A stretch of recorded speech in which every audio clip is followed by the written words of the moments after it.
Hello and welcome to New England Authors. Today we have a poet on our show, Denise Bergman. Welcome to the show, Denise. Thank you. I'm glad So to be here. every time we've had a poet on the show, I start by asking the impossible question: what is poetry, and what does poetry mean to you?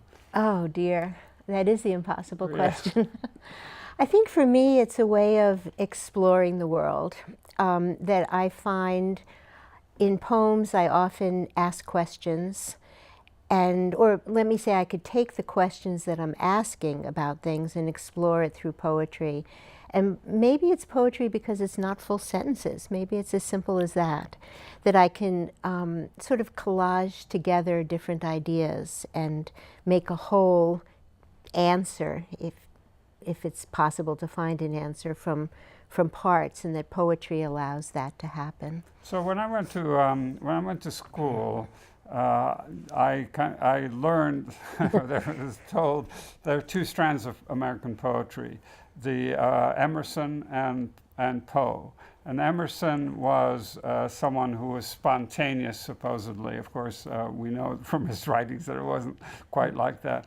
And Poe, who was very concerned with words and the sound of words and the beauty of writing, as opposed to kind of the expression.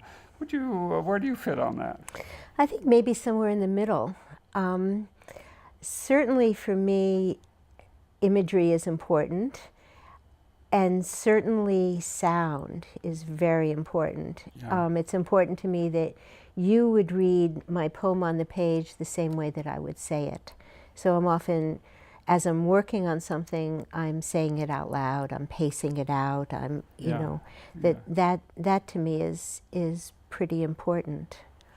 So your latest poem, so your poems are a book. Your book is one Yes. one continuous poem broken up in sections. It seems that I've been doing that. I have 4 books, and each one is a book-length poem. Occasionally there's a poem in there that stands on its own, that I could send out, or that you could read and get a sense of it without the context of the book. But usually it's turned out that I'm interested in writing about a subject and exploring it in a lot of different ways, and that then becomes a long piece, and it becomes a book. So your latest poem is your latest book, book and poem, is Three Hands None, and it's a very uncomfortable, powerful,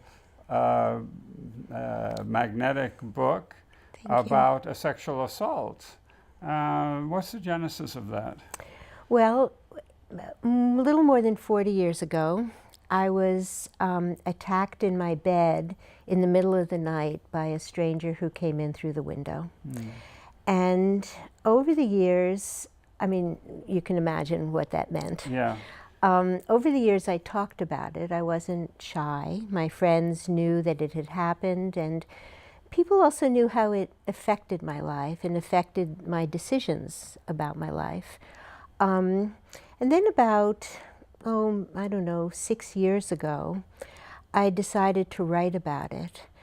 And I decided to write about it because I was thinking a lot more about violence and aggression and power in more global ways. Yes, yes. And so I could look at what happened to me and what happens to hundreds and thousands of women in a bigger context of more global violence and occupation and things like that. Yeah. So it allowed me to understand it, to try to answer the question of how what happened fits into the world. What happened to me? This guy had a knife, right? He did. I call the book Three Hands None. My memory of it is that he had a knife at my throat, he had his hand over my mouth, and he also had a flashlight in my eyes, blinding me, sort of like that light is. And so that's 3 hands. Yeah. You know. Yes. I also had a dog, and the dog started barking, and that basically, I believe, saved my life. Saved you, yeah. Right. Yeah, yeah. So I wonder if you could read a little bit from that. I'd be glad to. Are you going to start at the beginning, or I won't read the whole book. no? Okay. So, I will start at the beginning. I'll read the first poem, which is, well, it's the first poem. He had 3 hands, I had none. Where were my hands? Where were they? Under the cotton sheet. His 3 loud hands shouted precise, non-negotiable commands. His knife blade hand, his hot blinding flashlight hand, his granite weight hand crushing my lips against gums and teeth. His hands stuttered filth in the eloquent language of power. Look at hands in uniform salute, waving from chandeliered balconies over town plazas, tossing benedictions, pushing round red buttons behind closed oak doors, pulling round red triggers, throwing darts at paper wall maps, manicured fingers snapping, snap, snap, snap. So that is the first poem. Yeah. I told you it was a very powerful poem. Yeah. So you're very explicit in your poem, and it's how does the process work? What did you start doing? I started writing it as a prose poem, and by that, so a prose poem is for me, is a more internal way of thinking. So I'm not worried about line breaks. I'm getting deep into the sort of inner language and inner rhythm of that which I'm writing. So I roughed it out, if you'd call it that, as a prose poem. And a lot of what I write, I'm really interested in time. And I don't mean time like, oh, it's been a long time since I saw you, or, oh, time passes so quickly, but rather what can happen in a single moment. Yeah. And that moment was both really fast. I mean, it must have been a few minutes at most, and also eternal. Yeah. It felt like forever. So I started working on the book, and I knew it would expand into a book by looking at sort of situating myself again at that particular moment, and then also looking at the time between then and who I am now. I mean, I was in my 20s, so I'm older and wiser perhaps, or I know a little bit more about the world. And that gap, that time, so I had these sort of brackets of time, and I overlap them, and that's the way the book came together. Yeah. So, what did you want to do when you wrote this? Did you want to? I'm sorry to be say a cliche, change the world. Did you want to change male-female relationships? Did you want to add something to male-female relationships, or did you want to express something? I think I wanted both. Yeah. I think there were some gnawing parts of this, of the attack, that I wanted to look at again more directly. And then I also wanted myself, as I said, to understand how it fit into a world of sexism and misogyny. And I wasn't really thinking, is this going to help anybody, or what it's going to be for others. But I wasn't exactly, I certainly didn't write it to,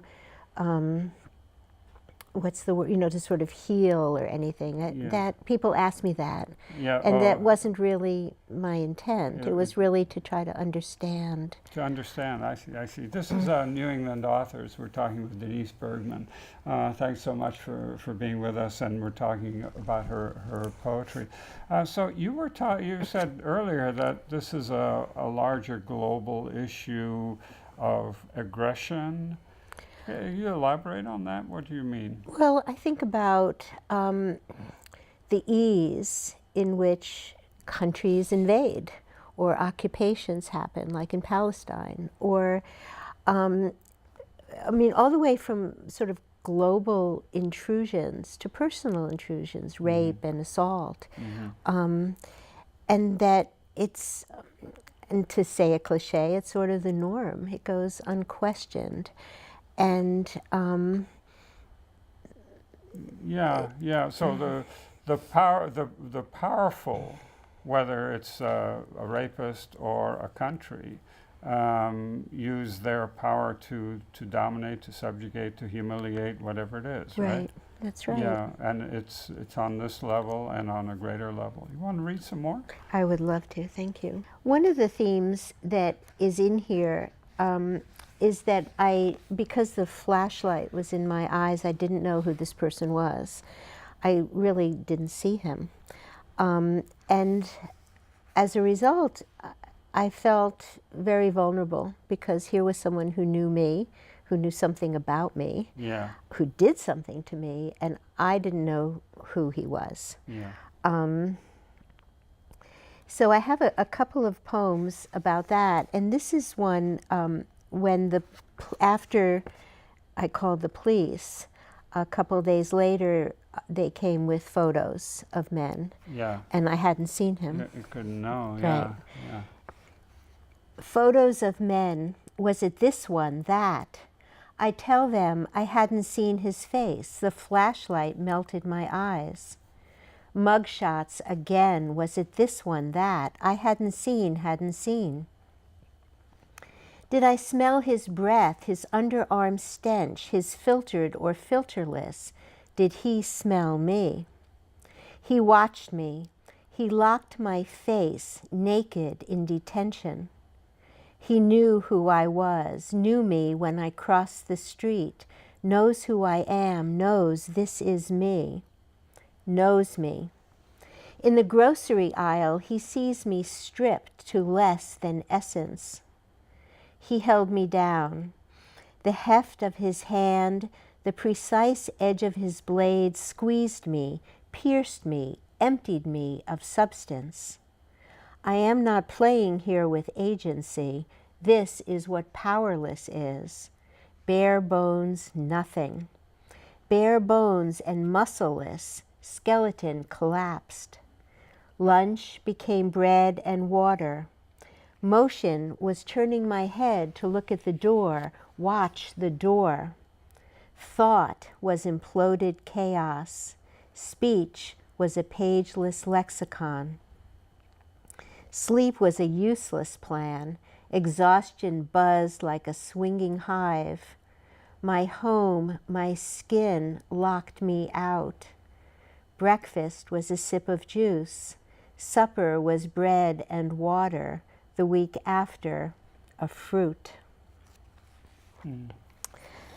So, it's the tragedy is beautiful in the way you write it.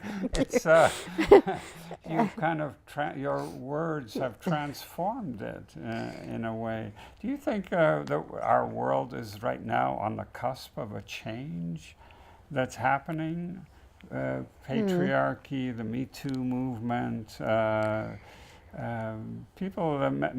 are very loath to attack women now, right? Oh, I don't think they're loath to it. Loath, whatever the preposition is. I think men are afraid of getting caught, perhaps more. Yes. But I don't know that that translates into thinking that it's an awful thing to do. Yeah. I don't know. I think the opposite in a more, I think there's the Me Too movement, there's a lot of really amazing work being done against, fighting sexual assault and for women's rights. But I also think that there is so much more aggression that I'm aware of, more globally. That's not to say that it hasn't always been going on, but I think the power of a country to invade another country, or to people to take over a nation. Yeah, it's the same. It's the same intrusion, isn't it? It's the same violence. Yeah. Yeah. Now it took quite a while for you to come to terms with this, right? You had a problem sleeping and so on, right?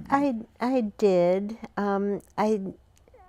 I talked about it. I mean, in a way, I got support by always being out front about it. But I did have vestigial stuff. I had trouble sleeping. I was always nervous, you know, say when I thought people could be seeing me, that I didn't know who it was that was looking. Yeah. You know, and it took a lot of years to get over that. Have you had reactions from other women who had some? I have, yes. Yeah, tell me. Which is not interesting. I mean, it's tragic.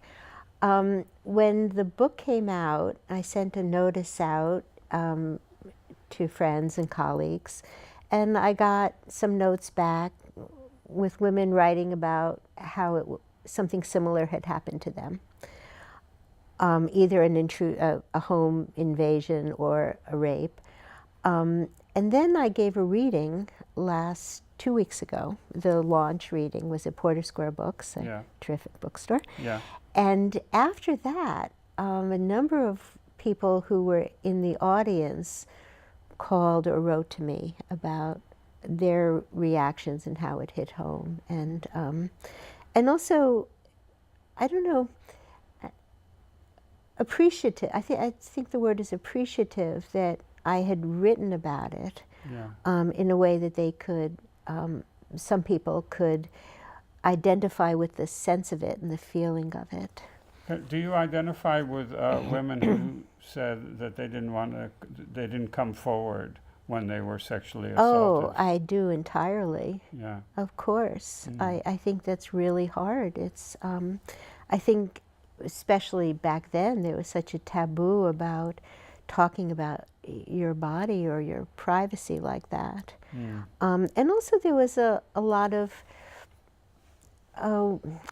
not ignorance, but for example, I have a poem, let me find the page, where a few years ago, this happened in St. Louis, and a few years ago when I started to write this, I wrote to the St. Louis Police Department and I asked for the file. Yeah. And it turns out they lost it. So yet again, you're told this is nothing to them. They don't care. So if I could read that poem. Yes, go ahead, yeah. This is New England Authors. We're talking with Denise Bergman, a poet. And this is from her book, Three Hands None, about a sexual assault. Go ahead. No name on a file card in the dusty basement, the police department records woman tells me she searched. Disappeared names, she calls them, victim names, fallen behind the metal cabinet drawers, stuck to the back of another 3x5. Half names, coffee-stained or moisture-smeared, disfigured names, B's become R's and Q's become O's. I'd send $10 for the 41-year-old paper police report's hasty block capital letters in Bic ink, and waited weeks for the manila envelope to slide through the mail slot, plunk on the floor. Maybe I'll hear from St. Louis. My fingers would nibble the flap seal-tight corner and tear open the top. A single page, all I needed. Name, address, date, above the scribbled blow by blow, and a checked off yes, no column. Subject, object, signature shaky but legible. So here I was all these years later, being told this was not important enough that we had to be sure we kept the 3x5 card. Right. You know, we could talk the whole program about this, but you've written other books that are right here in front of us here. And I wonder if you could talk about this one, Woman in Pieces Across the Sea. Yeah. Well, this is a book I wrote a few years ago. It was published in 2014, and it's about the Statue of Liberty. And I became, in this way that I'm interested in time and what constitutes a small piece of time, I learned, I'd always been slightly interested in the Statue of Liberty because when I grew up in New Jersey and all the all the talk about the statue as a symbol, and I would see it, you know, with my parents, and they'd say, "Oh, there's the lady," and that was sort of a contrast to the big image of the big statue, you know, symbolizing welcome to everyone and refugees, and I started to look into the statue and thinking about writing about it, and I discovered that after it was manufactured in France, it was sent to the US and it was in crates. It was in 350 boxes. And it stayed in those boxes for a year on Bedloe's Island. And I thought, that's pretty interesting, because if you think it's just metal and air, that's what it is. How can that be such a symbol, and a symbol that really denies itself? You know, it doesn't. It's supposed to represent freedom, but look what's going on. Look what happens. So I thought, if I could look at the statue and break it down into its pieces and think about it that way, what would it how would represent freedom for so many immigrants who came to the United States. It really did. I know we have problems, and we're aggressive and so on, but there's also an aspect of the United States which is really wonderful. Read your. Oh, that's Could you want to start reading a little bit? Yes, of it? let me read a little bit of this. So the book is called "A Woman in Pieces Crossed a Sea." Right. All right. And it actually has, I guess the camera is showing it, but there are some really lovely pictures of the statue when it was in pieces, and So this poem is called "She Crosses Borders," meaning literally the border from France to the U.S.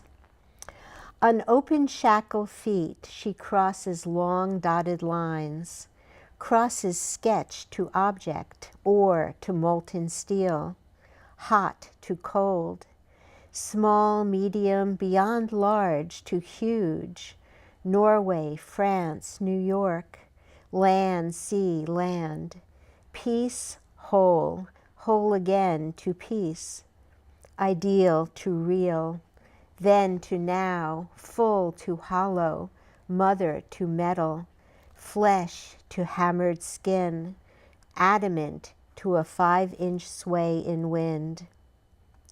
With a passport stamped change and be the same, a photo ID glib as a poster on a sheriff's wall, and signed sealed documents, she crosses. Fine, you say, fine, but then who is she?